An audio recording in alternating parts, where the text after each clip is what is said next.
Effendi dan Ibu Ramla Musuh. Kita ingin mendengar keluh kesah adanya orang yang tertindas atau seorang ibu, pasangan suami istri yang dijolimin oleh anak kandung daripada Pak Dale, yang dimana ini merupakan tragedi tragis penegakan hukum, di mana orang yang menikah kemudian oleh mantannya dilaporkan pidana seolah adanya perintangan terhadap pernikahan ketika mereka merujuk. Padahal Pak Dale ini tidak mengetahui bahwa sudah ada surat cerai resmi dari Pengadilan Agama yang menyatakan dia sudah cerai. Seandainya Pak Dale tahu ada surat perceraian, tidak akan mungkin terjadi rujuk maupun perkawinan, kecuali orang tua yang bangkit dari kubur. Nah, di sini Ibu Ramla yang divonis 6 bulan di penjara, kemudian berjuang melalui upaya penyewaan kembali dan akan menceritakan cerita sesungguhnya. Bahkan ketika mereka melakukan pra-peradilan, para pihak termasuk pihak kepolisian tidak hadir, sehingga perkara berlimpah sehingga gugurlah pra-peradilan itu.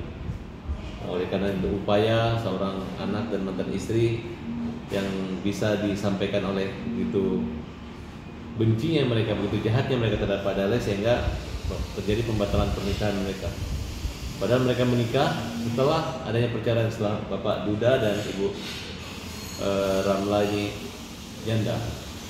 Ya, terus kemudian si anak sambil teriak-teriak mengatakan bahwa Ibu Ramla ini memasukkan dokumen negara. Negara apa yang dipalsukan? Ibu Ramla ini cuma didakwa pasal 263 Junto 255 turut serta, dianggap dia menggunakan turut serta. Tapi pada kenyataan ceritanya simpel. Mereka berdua mau menikah di kantor urusan agama Kelapa Gading. Nah, oleh namanya Heru disarankan cari di aplikasi, karena sistem online itu kan antri. Akhirnya dicari-cari, dapatlah namanya KUA Cakung. Nah, kemudian ya udah dibayar senilai 3 juta rupiah. Kemudian mereka ke Batam. Nah, ini Heru ini yang membuat surat, seolah-olah pertama karena dianggap sudah duda dan janda. Surat pertama yang dibuat adalah surat pengantar nikah, surat dari kelurahan, surat izin menikah, dan surat pernyataan janda dan duda. Nah, karena beliau tidak ada, pegawainya yang menandatangani. Tapi intinya mereka ini adalah duda asli gitu. Nah, di tengah jalan, atau Pak Dale ketika kakaknya mau meninggal datanglah kayak ya rujuk lagi, tapi tidak diinformasikan ke Pak Dale bahwa Pak Dale ini punya surat cerai. Dia pikir kayak rujuk biasa. Ternyata ketika dia anaknya yang bernama Dokter M ini ngecek, ternyata nggak bisa. Di situ dia anggap menghalangi, merintangi pernikahan. Nah, dibuatlah laporan, dicari-cari. Akhirnya bukannya bahagia melihat bapaknya bahagia, dihajar. Nah, kemudian tuduhan-tuduhan, kalimat-kalimat, coba ditunjukin Bu Ramla. Kalimat-kalimat inilah mereka mulai mempublikasikan ke media. Ini kita hanya perlu klarifikasi ya, jangan dibilang Ibu Ramla ini akan mempermalukan orang, tapi justru dialah yang dipermalukan orang. Itu kalimatnya apa? Sebutin apa? Rebut suami orang demi harta. Polisi diminta segera tangkap tersangka Ramla Musuh. Mereka udah yang memulai ini. Jadi ini hanya klarifikasi dan memperjuangkan bagaimana agar mendapat kebebasan, agar penegak hukum khususnya di Mahkamah Agung nanti meninjau kembali putusan yang memberatkan Ibu Ramla ini. Yang kedua apa nih? Ramla Musuh diduga nekat palsukan dokumen untuk nikah lagi. Mereka ini udah duda dan janda, bukan memasukkan ngapain? Kalau mau memasukkan mending ke Jalan Pramuka aja bikin surat palsu, ngapain KUA? Sinilah harusnya ada bijak. Waktu ada saksi ahli itu tidak berguna karena sudah gugur dakwaan itu sebelum disidangkan. Akhirnya saya nggak ngerti. Akhirnya mereka ketemu dengan saya sebagai pengacara, saya nggak merasa nggak asik nih. Hukumnya nggak harus seperti ini gitu. Mudah-mudahan yang memenjarakan Bu Ramla bisa masuk penjara juga. Silakan Bu. Atau Pak Dale dulu. Cerita sedikit. Boleh.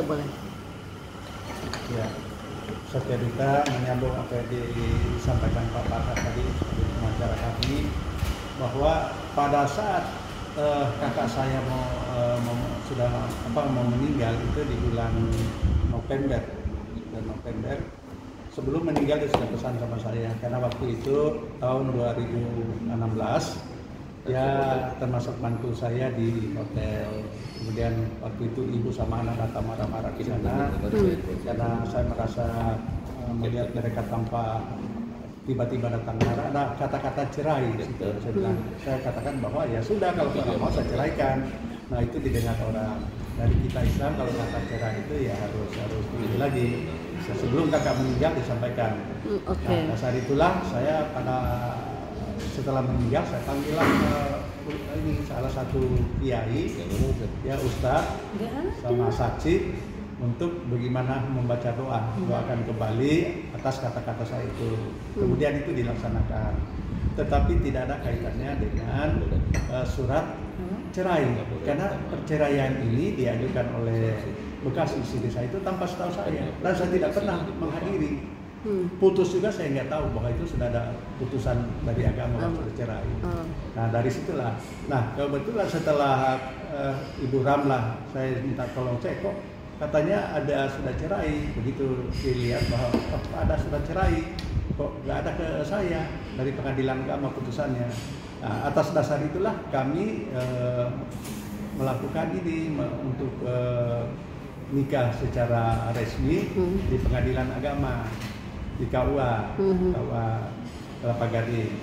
Pada saat di KUA Kelapa Gading itu Ibu Ramla bertemu di sana sama pengurus ketuanya lah. Kemudian disarankan untuk menghubungi Heru yang biasa ngurus.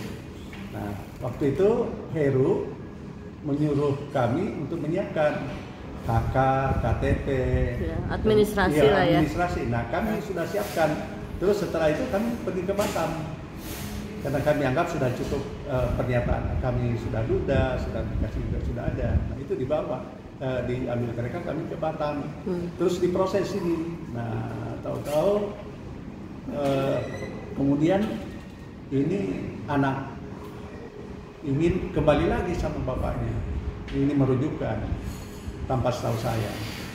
Nah ini yang akhirnya bermasalah karena dia menuduhlah dengan macam-macam tuduhan yang sebenarnya tidak pernah dilakukan baik saya maupun Ibu Ramla.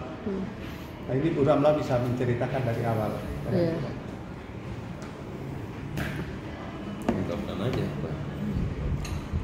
Jadi gini Mbak, pada saat saya sudah resmi bercerai, saya sudah kurang lebih 1 tahun lah bercerai. Terus kemudian Bapak juga sudah cerai, sudah ada akte cerainya, singkatnya gitu sudah ada akte cerainya. Saya diminta Bapak untuk mendaftarkan pernikahan biar terbit surat nikah.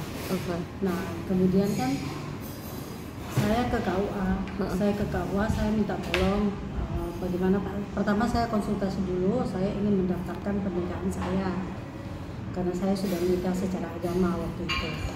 Nah kemudian diarahkan sama petugas KUA-nya. Saya nggak kemana-mana loh Mbak, saya nggak pergi ketemu orang di luar atau ketemu calon, enggak, tapi pegawai KUA-nya sendiri gitu. Saya datang. Nah, kemudian diarahkan sama mereka, oke, yang mandatori itu adalah akta cerai untuk janda dan duda. Mandatori itu akta cerai ya Mak. Jadi waktu itu saya diminta untuk siapkan akta cerai asli. Nah waktu itu saya lengkapin akta cerai asli, KTP, kartu keluarga sama pas foto. Kemudian saya antar, saya serahkan kepada pengurus KUA itu. Jadi beliau yang urus. Nah itu semua pengurusan saya pun lapor sama Bapak. Saya bilang Pak, ini ada orang KUA-nya yang mau ngurusin, jadi kita nggak perlu repot-repot. Kalau misalnya itu saya bisa langsung ke Batam karena memang kami ada pekerjaan di Batam. Jadi saya percayakan kepada ya namanya Heru ya, orang KUA itu.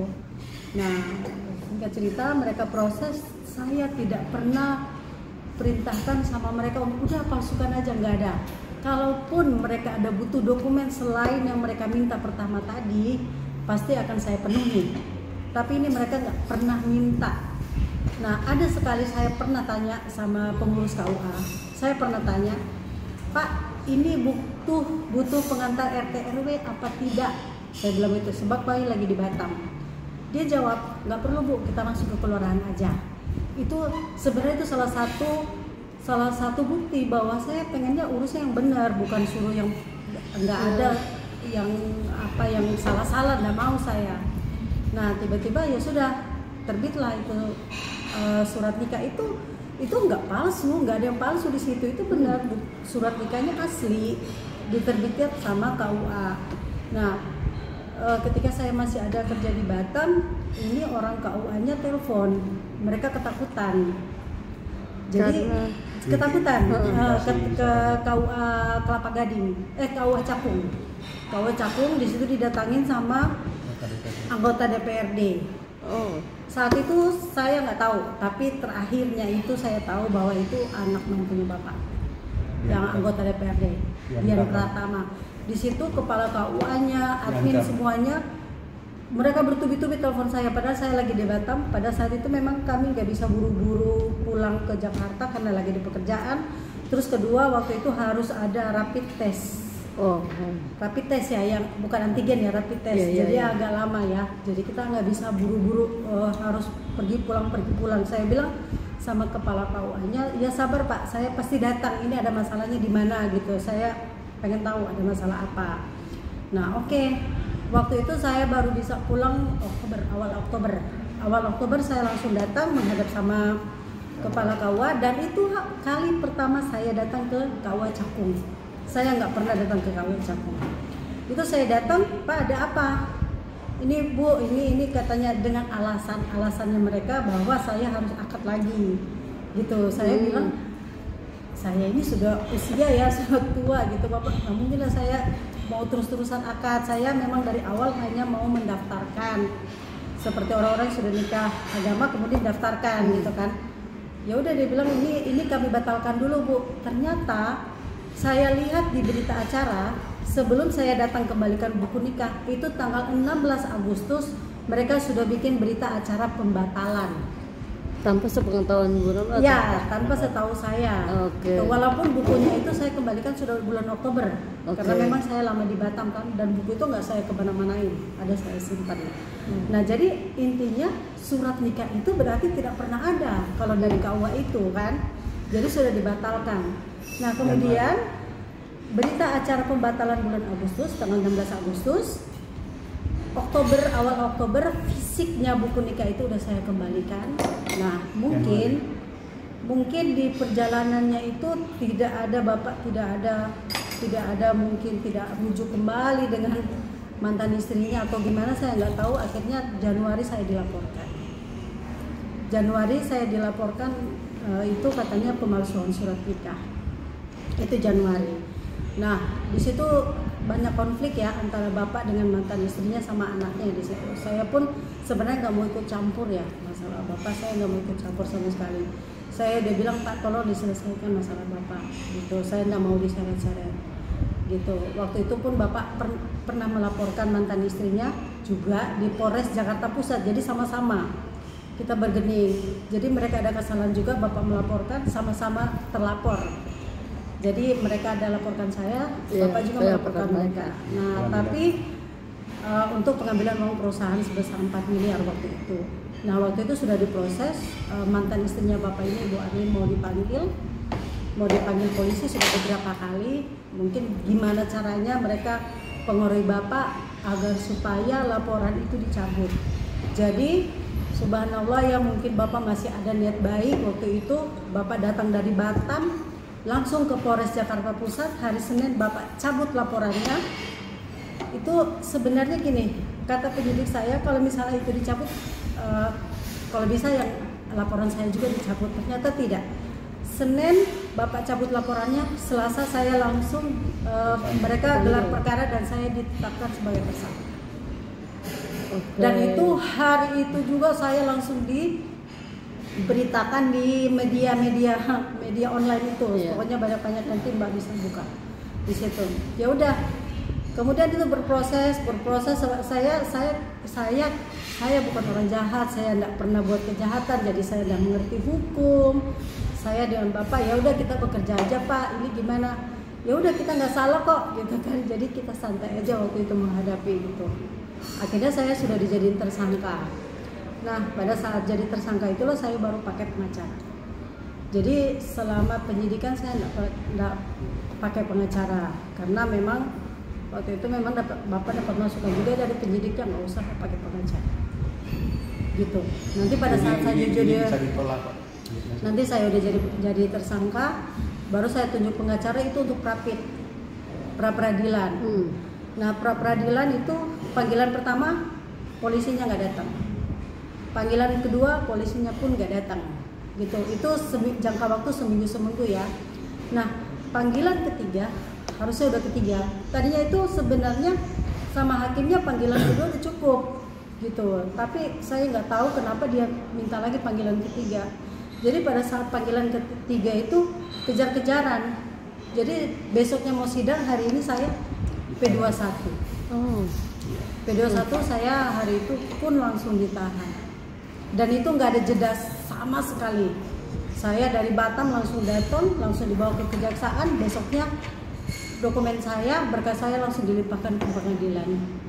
Gitu, saya nggak tahu. Nah, di dalam persidangan itu sebenarnya banyak saksi-saksi yang tidak sesuai dengan BAP, gitu. Banyak saksi-saksi keterangannya tidak sesuai dengan yang di BAP di kepolisian. Contoh ada satu saksi dari admin KUA Cakung yang terima dokumen, Pada saat persidangan itu namanya Widi, saya sebutkan namanya Widi. Pada saat persidangan Hakim tanya sama Heru ya, orang KUA yang mengurus dokumen saya itu, Heru pada saat kamu mendaftar di KUA apa Bu Ramla ikut? Apa Bu Ramla ikut? Dia tanya sama Widi. Enggak, Bu Ramla nggak ikut. Waktu kamu ngurus Bu Ramla tahu? Enggak, Bu Ramla nggak tahu. Waktu selesai surat-surat pengantar itu Bu Ramla tahu? Nggak tahu juga. Termasuk Heru ngakunya di persidangan, Heru juga nggak tahu. Gitu. Tapi ditekankan lagi waktu itu sama pengacara saya, sama Widi itu, kamu kok di BAP-nya kamu bilang Bu Ramla ikut ke KUA Cakung, sehingga saya bisa diseret di situ pasal Junto 5556. Katanya saya ikut serta karena untuk kepentingan saya. Gitu. Jadi pokoknya saya sudah datangkan saksi ahli pun. Nah, saksi ahli itu datang di minggu ketiga, tapi pada akhirnya sidang pra peradilan itu gugur karena kasus saya sudah P21. Sudah dilimpahkan. Saya nggak tahu salah saya apa. Saya udah ngerasain saya di penjara. Jadi gimana rasanya? Saya potong. Jadi kalau memang benar seperti yang disampaikan Ibu Ramla, bahwa pihak kepolisian maupun termohon nanti kan pra peradilan kepolisian sengaja tidak hadir, kemudian membujuk ibu ini supaya datang, kemudian dilimpahkan ke kejaksaan, kemudian dalam waktu tempo, kan sidang pra peradilan itu kan hanya kurang lebih 1 minggu aja, 2 minggu ya. Nah, jadi kalau mereka yasa seolah-olah cepat dan tidak ada, itu kita bisa laporkan ke Propam, pihak kejaksaan kenapa buru-buru untuk menghindari pra peradilan itu. Gitu. Jadi silakan aja kita buat laporan pihak penyidik yang hari itu menipu daya ibu untuk mengatakan ayo cepat sudah P21 juga, karena itu sia-sia upaya pra peradilan. Kecuali misalnya sedang mau dilimpah tiba-tiba kita pra peradilan, justru gara-gara pra peradilannya dipercepat oleh penyidik-penyidik yang ada waktu itu.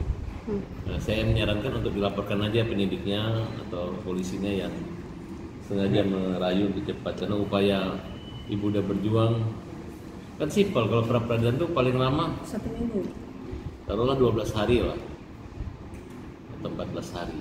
Kemudian pada saat mereka dipanggil pertama nggak datang 2 kali, polisi nggak datang. 2 kali. Panggilan ketiga nggak datang, berarti kan ada upaya untuk dia berani nangkap orang, dia berani nyidik orang. Ketiga baru. Ya Pak, itu sebenarnya yang harus dilakukan ke Pak Kapolda. Karena saya udah ditahan baru. Pak Kapolda atas nama pribadi aja menyampaikan permohonan maaf sama ibu. Bahkan pada anggotanya, kenapa masyarakat punya niat baik untuk mendaftarkan, kamu cari-cari kesalahannya. Ini kan kalau hanya petugas KUA yang curang hanya mencari uang, ya petugas KUA-nya dihukum. Jangan orang yang mau nikah dibuat batal nikah. Tahu nggak siapa yang melaporkan itu? Anaknya. Anaknya tahu nggak bahwa anak itu sudah cerai bapaknya, ini ibunya udah sudah cerai gitu. ngapain lagi mau jadi pelapor di situ? Ada apa kepentingan anaknya? Ya, anaknya yang durhaka ya, Bang? Iya. Kira-kira. Jadi saya sesalkan juga kepada anak saya ini, anak kandung bukan anak tiri. Kalau alam. Dia sekolah di mana? Jadi saya sekolahkan dari kecil sampai jadi dokter di IARSI ya, di alumni IARSI. Nah, itu yang saya sesalkan kepada anak saya ini, termasuk suaminya Dr. Dian juga, anggota DPRD, yang saya sekolahkan juga ambil spesialis kandungan. Sudah tahu pada saat itu ibu yang minta cerai, kenapa tidak dicegah? Karena mereka sesungguhnya anak saya. Kenapa tidak cegah ibunya? Kenapa sudah cerai baru kepanasan? Ya seharusnya ini tidak boleh sebagai anak, ya cegahlah pada saat ini. Karena saya sudah sampaikan kepada anak, kalau sempat ibu mau pergi minta cerai dan cerai, ya saya tidak akan kembali lagi kecuali kedua orang tua hidup baru saya mau, karena kami memang adat dari sana, tidak sembarangan ada perempuan menceraikan suami, dan saya bertanggung jawab ya sendiri seperti harta-harta yang sudah terkumpul. Ini yang saya sesalkan kepada anak maupun juga kepada bekas istri. Kenapa mau pergi minta cerai? Setelah sudah cerai baru ke sana sini mau minta kembali lagi, seolah-olah saya mau kembali. Apa urusannya saya mau kembali lagi? Sudah sejak dari 2016 lagi sendiri tidak dilayani. Coba kalau orang lain mungkin 1 tahun 2 tahun, tapi ya saya biarlah Tuhan yang Maha tahu. Jadi saya kira itu. Kemudian juga saya ulangi lagi, kepolisian sangat saya secara kemungkinan tercepat di kasus adalah kasus kami.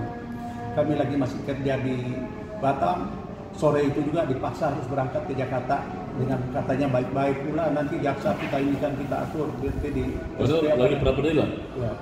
Jadi kami terpaksa lah berangkat hari itu karena kami prasangka baik, tidak ada buruk. Begitu sampai di Jakarta langsung melapor ke polisi, Ibu Ramla langsung ditahan, dibawa ke kejaksaan sore jam 4, jam 5. Dari sana langsung P2 ditahan.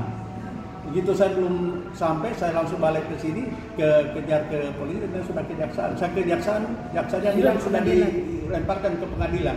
Beda satu hari, coba. Luar biasa. Mungkin itu nggak dibaca itu kasus. Nah, saya tidak tahu apakah ini pesanan atau tidak.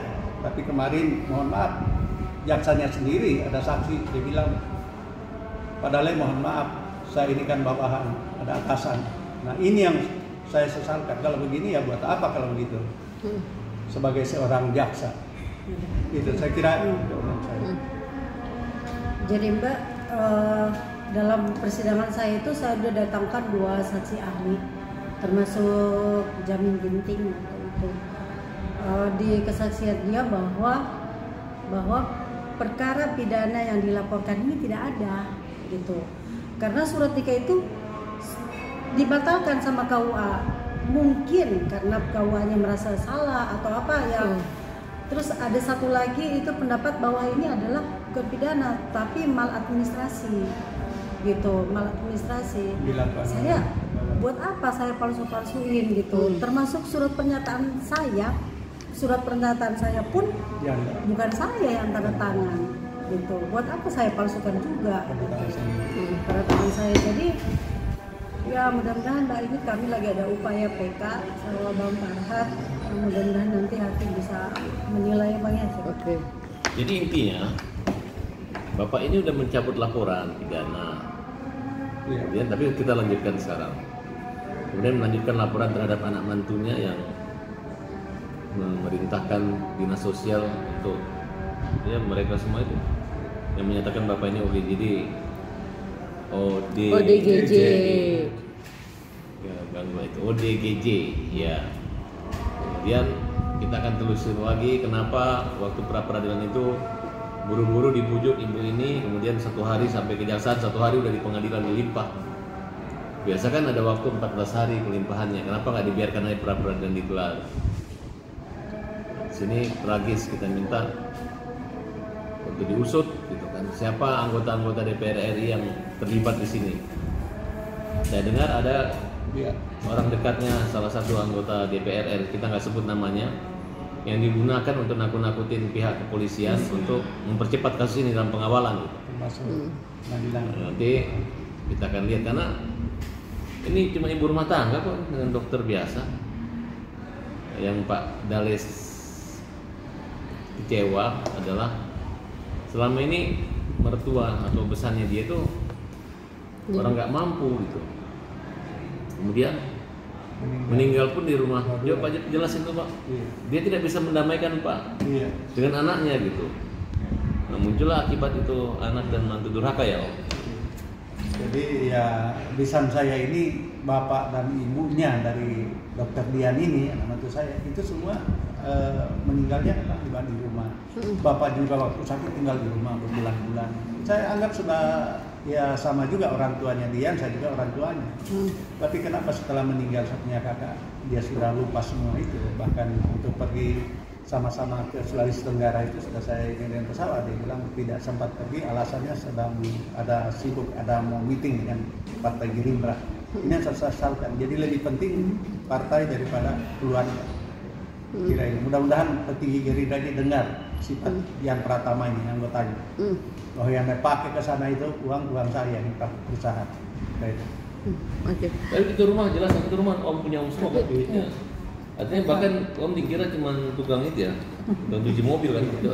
Jadi rumah itu ya rumah saya yang saya beli. Masyarakat tahu di sana. Dia mau cerita dulu sampai dikira Om tukang cuci mobil itu cerita gimana Om? Iya. Jadi saya kebetulan banyak. Kenapa? Jadi dikira Om itu tukang cuci mobil. Oke, gimana Pak? Saya ceritakan lagi ada kejadian yang aneh ini di rumah saya sendiri di Jalan Madari Raya nomor 36 waktu pagi hari itu sekitar jam 9 sedang mencuci mobil. Karena mobil ada sekitar 9 mobil sana. Saya kadang-kadang olahraga saya cuci. Tiba-tiba datang dari Lampung. Ada satu saudaranya masuk tanpa ini langsung bertanya kepada saya bahwa ini rumah dokter Dian. Saya bilang, Bapak dari mana? Saya saudaranya. Ini rumahnya dokter Dian. Saya bilang masuk aja ke dalam rumah, nggak usah tanya saya. Begitu dia masuk, dia keluar kelihatannya nggak menyesal. Nah ini kesimpulan saya bahwa memang dokter Dian itu di mana-mana di partainya di mana bahwa dia orang kaya. Padahal sebenarnya tidak ada apa-apanya maklum. Saya boleh katakan bahwa keluarga tidak mampu. Saya semua yang biaya, saya sekolahkan, yang kawinkan juga saya. Juga Dewan? Ya. Yang biaya. Yang biaya anggota dewan. Anggota dewan termasuk saya biaya ini. Ya, mobil-mobil termasuk ambulans. Kantor. Bisa dicek nanti dari mana penghasilannya dari kalau anggota DPR berapa gajinya. Kira itu. Oke. Nah, ini untuk kasus Bu Ramla ini gimana Bang? Mau ada pelaporan balik atau? Oh iya, Ibu Ramla akan melaporkan semua penyidik maupun penuntut umum. Ini kita proses waktunya mereka tidak duga gitu. Mungkin mereka anggap mereka ini pasangan orang yang bodoh-bodoh aja gitu. Tapi setelah saya pelajari itu ada kejanggalan di sini. Ini yang kita harus musnahkan dari bumi Indonesia dan bumi keadilan Indonesia yang orang penegak-penegak hukum seperti ini. Jadi sayang banget jangan 6 bulan di penjara, 1 hari di penjara aja itu merupakan tragedi hukum, tragedi keadilan. Oleh karena itu kita minta agar siapapun aparat yang kurang ajar harus diberi pelajaran. Gimana? Ada rasa kecewa kah atau seperti apa kemarin itu? Ya tadinya saya berusaha ikhlas ya Mbak ya, karena apa ya kayak kita nggak punya daya gitu. Di polisi pun kita melapor itu nggak pernah diladenin. Jadi kasus ada beberapa kasus kayaknya nggak pernah lama diproses. Nah ketika ada atensi dari Kapolda, kami coba mengadu ya sama Kapolda, baru ada mulai. Ada semangat baru lagi. Ada semangat baru Mbak. Gitu. Tadinya Kapolda akan berjanji akan membersihkan aparat-aparat yang suka memihak pada ketidakbenaran. Harusnya kemarin bilangnya harus tegak lurus. Nah ini kan namanya bisa dibilang sudah tercoreng kan ya maksudnya. Nah itu gimana tuh maksudnya? Nah, makanya Mbak waktu awal-awal sebelum saya ditahan itu waktu sudah terbit di media-media online itu yang bilang pelakor apa segala macam. Pokoknya bahasanya nggak pantas lah ya Mbak ya, bukan bahasa kalau Mbak sebagai seorang jurnalis ya kayaknya ini bukan bahasa jurnalis gitu kan. Emang bahasanya orang gitu, di copy langsung dimasukin dalam berita. Nah, ada beberapa yang gimana Bu, mau di take down apa enggak? Saya bilang nggak apa-apa, biarin aja gitu. Bahkan ditawarin mau, ya udah Ibu klarifikasi lagi, klarifikasi aja gitu. Cuman saya belum ada keberanian, nanti ada Bang Harat, ya udah ayo kita coba untuk perbaiki nama baik kita aja. Supaya mudah-mudahan saya mohon doa. Jadi Bu Ramla dan Pak Dale ini bukan mencemarkan nama baik orang, dia adalah klarifikasi upaya perjuangan dia membersihkan nama baik dia. Walaupun rekayasa hukum telah berhasil menjebloskan dia ke penjara, tapi secara logika dan nurani bumi Indonesia nggak bisa. Kita tahu banget kalau memang mau di penjara Pak Dale aja sekalian. Iya. Pak Dale memanfaatkan menerima surat itu. Katanya untuk kepentingan. Untuk kepentingan apa? Ini kan namanya perempuan. Untuk kepentingan Bu. Uangnya siapa? Uangnya Pak Dale yang bayar. Untuk kepentingan Pak Dale Untuk juga. kepentingan Pak Dale punya suami, supaya dia dapat uang nikah dari hasil gaji pensiunnya. Itu kan ada istrinya. Salahnya di mana gitu? Nah, kita lihat orang-orang yang mencemarkan nama baik, termasuk kemarin ketika Pak Dale ketemu kemudian ribut dengan anaknya, di situ mulai turun. Ketika dia menghujat dan menyerang Ibu Ramla, tidak ada rasa hormatnya. Walaupun dia sakit hati karena ini adalah ibu tirinya, ibu sambungnya, tapi mereka ini adalah orang-orang yang punya kehormatan dan harga diri yang tidak bisa disepelekan. Bapak ceritakan gimana anak Bapak ketika ribut dengan menghina istri Bapak itu? Iya, itu anak saya ini saya tidak tahu pengaruh dari mana. Jadi Ramla waktu kita UTS saya ajak, dia dijelasin semua bagaimana alur pembelian pengoperasian BBM itu di Pulau Seribu. Tapi mereka berteriak-teriak tidak boleh masuk. Padahal ini untuk RUPS. Jadi saya lihat ini anak saya memang anak pendurhaka. Saya sangat menyesalkan kenapa seperti itu. Harusnya saya ini yang sudah tua begini, sudah tenang-tenang, tidak perlu lagi warawiri di sana. Tapi ini mereka laporkan sana sini. Ada 14 laporan ini. Mereka laporan, tapi Allah Maha tahu. Bagaimana perasaan Bapak lihat ini Pak? Istri Bapak di penjara waktu itu Pak, oleh anak Bapak sendiri. Waktu di penjara sampai turun saya 6 kilo. Ini saya kurus sekarang. Sebelum itu badan saya kurus, tapi pikiran saya dipimpin. Ini anak sama anak mantu ini yang bermain. Ya, kemana-mana itu anak mantu. Pakai jual nama anggota DPRD DKI. Jadi saya mau cerita Mbak ya. Iya. Jadi pada saat saya ditahan itu hari pertama Bapak datang nengok itu nangis. Jadi hari-hari pertama itu setiap datang nangis Mbak. Saya berusaha nguatin gitu. Jadi kalau misalnya saya nangis, pasti Bapak lebih nangis gitu. Kadang-kadang mungkin enggak Pak, saya bahagia aja gitu, tapi dalam hati nangis gitu. Kadang-kadang soalnya kalau saya nangis sama Bapak pasti nangis gitu. Jadi kalau Bapak datang, udah Pak, jangan nangis, saya di sini nggak apa-apa. Ya, saya oke di sini, tapi nggak. Pas sidang pertama tuh Mbak, waktu saya pakai mobil tahanan, itu saya lihat bener Bapak nangis, saya anak kecil Pak, nangis. Pas ngeliat saya dibawa gitu. Ya gitu. Yang lebih sedih lagi Mbak, kan saya nggak mau tahu anak-anak saya waktu itu. Anak saya, nah pas Desember kan saya ditahan bulan Oktober, November, Desember itu kan udah mau ujian, saya tanya anak saya gimana kan sama adik saya kan, kata dia anak saya bilang gini, Dede nggak mau belajar gitu, bundanya harus pulang dulu gitu. Kenapa kok pulangnya lama banget, gitu, kerjanya lama gitu. Akhirnya saya bilang sama adik saya izin sama polisi. Ya udah suruh datang aja gitu, nggak apa-apa.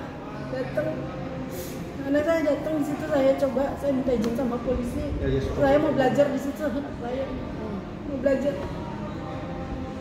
Sampai udah sore, dia pulang, kenapa Bunda di sini? Bunda lagi kerja nah gitu kan, kenapa kerja di sini? Emang lagi kerja aja di sini gitu. Pas dia pulang, saya pulang gitu, saya masuk lagi gitu. Bisa.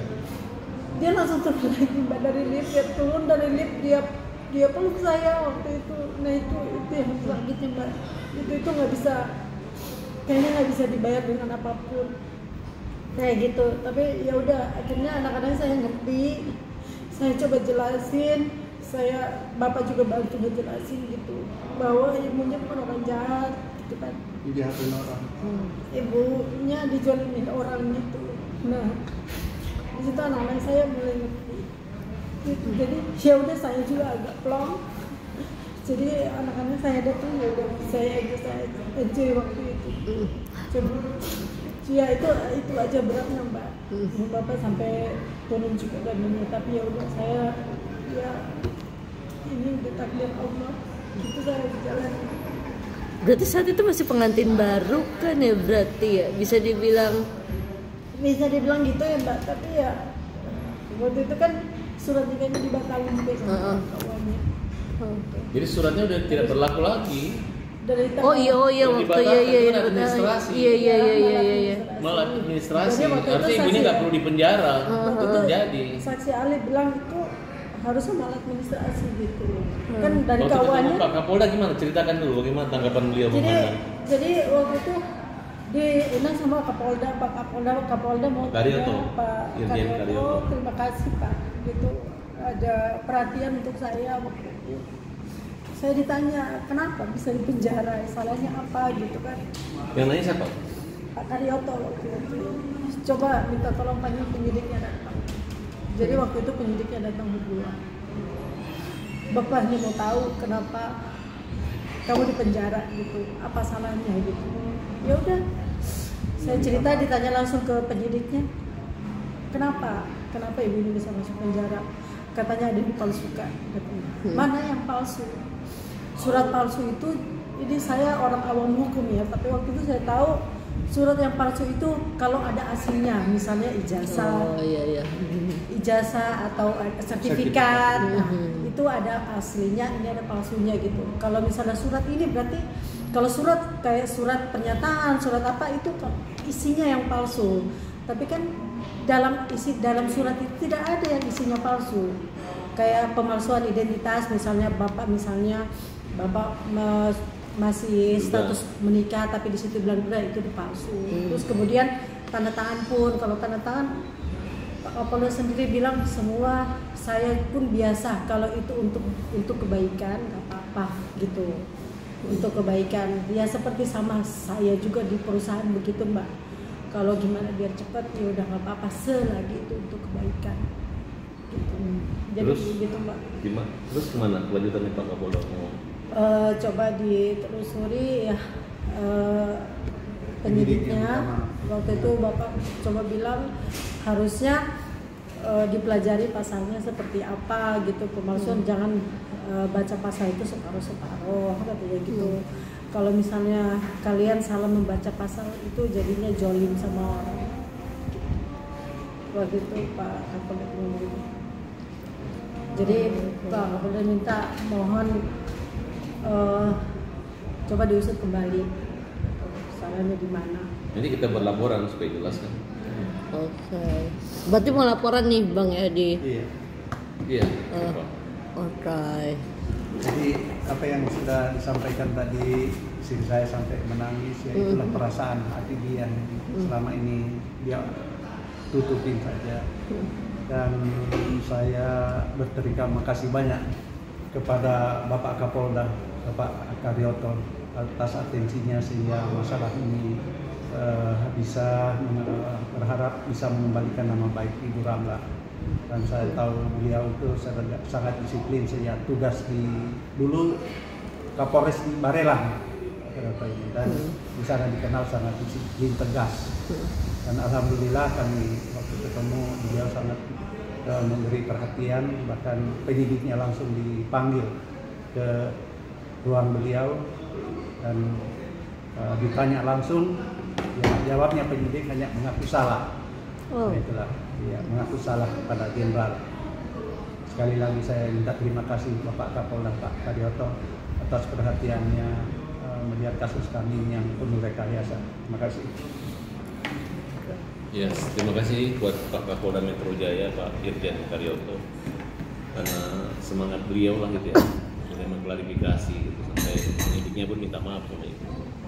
Kemarin juga kita sidang penyawat kembali juga, jaksa juga bilang ya Saya dari itu urusan atas, perintah atas gitu kan. Saya pikir atas ini yang maha kuasa, tapi yang berkuasa. Iya. Ya, jadi Kalau dibilang kalau Pak Rahmat cepat tangani. jadi sampai saya juga menangis gitu mendengar cerita ini, karena nggak sejauh itu sampai cerita itu, karena saya pikir udah ada putusannya, tapi udah penyawan kembali kita. Insya Allah ibu akan bebas, dan ini akan menjadi perhatian hakim-hakim agung gitu, supaya mereka menilai bahwa tidak semua juga kalau hakim membaca dengan benar dan baik ya. Tidak seperti itu cara ceritanya. Sabar dan tegar Ibu Ramla. Yang kita hadapi ini adalah orang-orang yang sakit hati, yang mungkin nggak lurus kalau hati yang nggak baik. Buktinya padahal aja ayah kandungnya dan mantan suaminya yang mencari usaha, mencari kerja pun dihajar. Di muka kita dimaki-maki bapaknya. Dan dibilang katanya tiap hari mendoakan bapaknya. Tiap hari bapaknya dipanggil polisi, dilaporin terus sama anak ibu. Hanya untuk tidak ikhlas membagi harta gonogini mereka yang dititipkan atas nama anaknya. Semua harta nama anaknya itu adalah harta yang Pak Dale dari perusahaannya. Makanya ibunya sebagai komisaris itu ya nggak bisa ngomong apa-apa. Dia komisaris, dia nuduh ngelaporin Pak Dale ini yang mengeluarkan uang segala macam itu dia harus semua pengetahuan dia. Merasa terzolimin dalam gugatan perceraiannya itu jelas mengatakan tidak bahagia selama 40 tahun. 40 tahun tidak bahagia. Dan perceraian itu tanpa pengetahuan Pak Dale. Di diam-diam tiba-tiba ada surat. Maksudnya apa? Tidak lain adalah untuk menyembunyikan harta, Pak. Silakan Pak, Bapak jelaskan. Jadi ternyata setelah di belakang kemudian hari saya tahu bahwa tujuan dari ingin kembali lagi atas harta gonogini itu mereka kuasai semua. Tidak hanya itu aja. Tapi saya juga berpikir bahwa ini orang sudah minta cerai, ada apa kalau kembali? Jangan sampai diam-diam ya seperti kemarin anak tiba-tiba datang suntik jadi orang gila. Jadi saya khawatir juga, apalagi saudara saya sudah tidak ada, maka punya niat jahat kepada saya hanya karena untuk harta gonogini itu tidak kemana-mana. Kalau perlu mungkin besok dia orang doakan saya meninggal. Kita bisa lihat apa yang dilakukan anak saya. Oke. Alright. Udah? Udah Pak.